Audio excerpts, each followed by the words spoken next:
Hey everybody, this is Natasha and welcome to Divine Creations.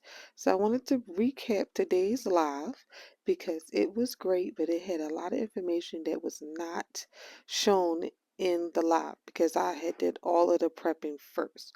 So this is the beginning of the process. So I always like to mask my wood, which will eliminate those burn marks on the top layer. If you're going to just paint it, then I guess you can skip this step, but sometimes I just want it to be nice and clean. So this is the reason why I like to use masking tape, which I was able to grab from Amazon for a decent price, and as you see, that roll is huge. And you can also get it in a 12 by 12, but I opted for a 6 by 12. And now this is the part was not in the video, was the cutting part. So if you have a laser cutter, Glowforge, this design is in the catalog. And if you pay for it yearly, it's a free design.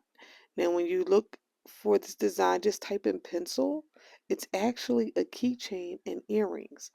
All I did was resize it and remove the cut, the circle where the keychain would go, and I just made sure that was turned off so it wouldn't cut a hole here.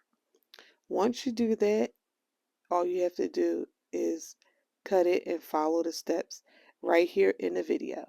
If you would like to have a more detailed video of me painting and putting it together, go ahead to the other video. I'll try to pin it. It's all there. See?